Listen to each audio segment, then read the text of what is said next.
Well, folks, I can tell you this. I've been doing this show for 20 plus years, and I am 100% convinced that my job is secure.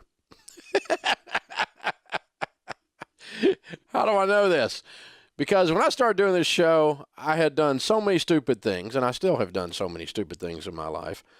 And that gives people who have done stupid things permission to call here. And, we'll all agree that what they did was stupid, but we're going to, patch ourselves up, dust ourselves off, and move forward. One stupid thing I've never done, though, and this one's running rampant, and it's just really driving me crazy. I've never felt like I was entitled to something unless I had the money for it. That just because I live in the great land of the U.S. of A., that I'm promised a cell phone. I'm promised a certain level of standard of living. I'm promised a car. I just don't feel entitled. I've never felt entitled. I guess I grew up in an old-fashioned household. My dad thought work was a verb. It wasn't a management theory. Something you freaking did. You want something, you get on the business end of a shovel. You know, on the business end of a lawnmower, the business end of something, and make something happen. And so when I see these little twit reporters with pieces like this from CNBC, I mean, this reporter ought to have his head wrung off. And then the little twits he's reporting on, it just, I laugh and I cry because I think it's so sad, and yet I'm always going to have a job. Out of gas. Most Americans can't afford new cars. For many Americans, new cars are driving out of reach. Jose Hernandez, 24 years old, lives in East Los Angeles and makes $26,000 a year working the front desk at a clinic. After a trade-in, he financed a new 2013 Civic EX for $25,000 at 2.3% for 6 years, paying $379 in monthly payments plus $100 a month in insurance. And he finds that a new car can be a stretch.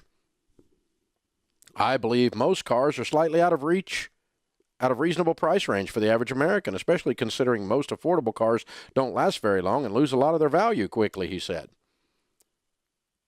So I'm sorry, and I don't mean to be insulting, but I'm going to be anyway. The average household income in America is $52,000. So Jose, you're 24 years old. You make half of the national income, average income. Your income is half of the national average, and you're just getting started. You're a young guy. So what you believe about anything, nobody cares. I believe cars are out of reach of the average American. Well, you have no idea what the average American is. You're half of average. How's that for insulting? I mean, nobody gives a rip what you think. And except this idiot reporter who did this who put it in the dadgum national press, what this 24-year-old thinks about cars. Car ownership has long sat at the core of what it means to make it in this country. Really? According to who? The definition of making it in this country is the car you drive. Really?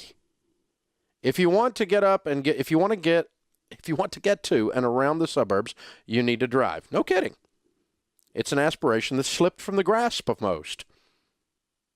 As a new report finds that the average new car is unaffordable for the average American family in 24 of the 25 largest U.S. metro areas.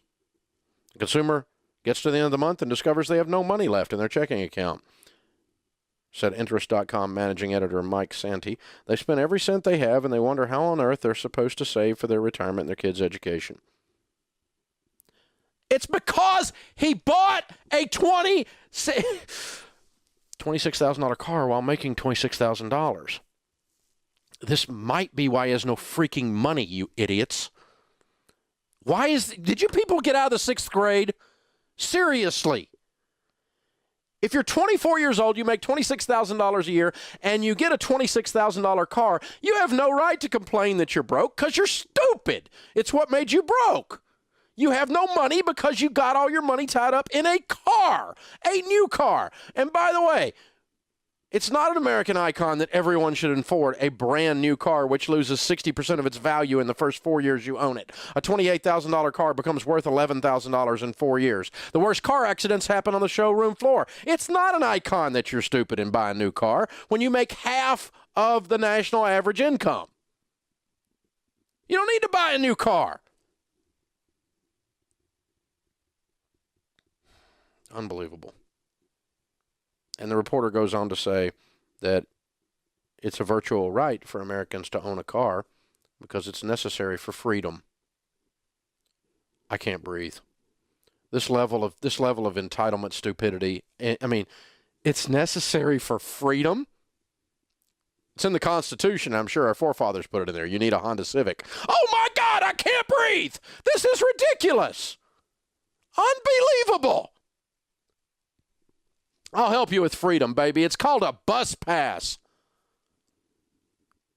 If you're broke, you buy what you can afford until you're not broke anymore. Otherwise, you ensure that you stay broke.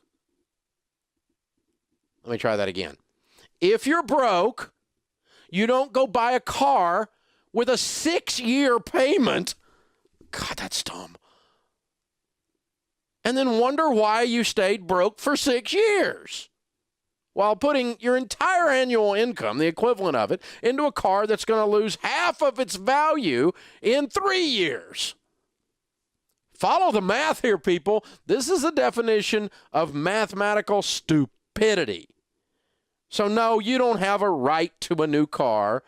And the fact that new cars are expensive is not a new thing. And I'm sure it's the evil 1%'s fault that little Jose, 24 years old, making $26,000 a year, can't afford a new car. Give me a break. Listen, I've been in situations where I couldn't afford to walk. I couldn't afford the energy to do that. I've been there, done that. But if you're 26 years old and you're 24 years old and you make $26,000 a year, let me help you with this.